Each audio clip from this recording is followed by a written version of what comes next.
Pwede na po ba mag-take ng pills katapos ko lang mag-mens? So habang nagpapahinga tayo, sagutin ko lang tong question ni Mami. Kakatapos ko lang din tong ayusin. Ayan, maayos na ba? Noon, Mommy, I'm not taking any birth control pills kasi natural family method lang talaga kami.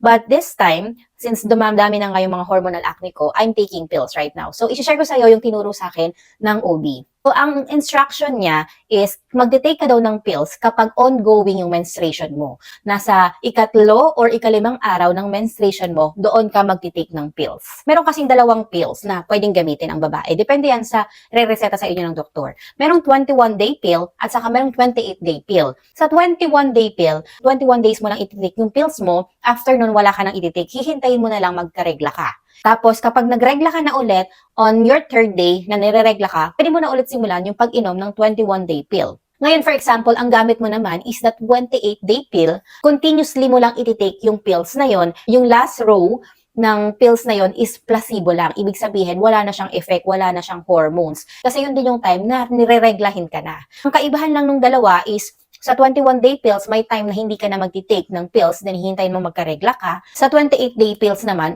ay tuloy-tuloy mo lang iinumin yung pills na yon kahit na may regla ka. So, if ever na maubos siya, resume ka na ulit. Maraming iba't ibang klaseng brand and marami ding iba't ibang side effect. Possible na yung nareseta sa'yo or yung itinitake mo is merong side effect sa'yo. If that happens, pwede ka mag-try ng ibang brand ng pills kung saan ka hihiyang, kung saan hindi sasakit yung ulo mo at parang normal ka lang. By the way, Mami, I'm not a doctor ha. Depende pa rin yan sa sasabihin or instruct sa'yo ng doktor mo. Kung nag-over-the-counter ka or basta ka lang nagtitake ng pills, I suggest kung first time ka lang magtitake ng pills, kumonsulta ka muna sa doktor kasi para ma-assess ka or masabi mo kung bakit mo ba gusto mag-take ng pills. But I'm sharing my information na in-instruct sa akin ng doktor. Iba-iba po tayo and iba-iba po ang ating pangangailangan. But I hope you learned something from this video and nasagot ko yung question mo. Thank you, Mommy, and thanks everyone for watching this video.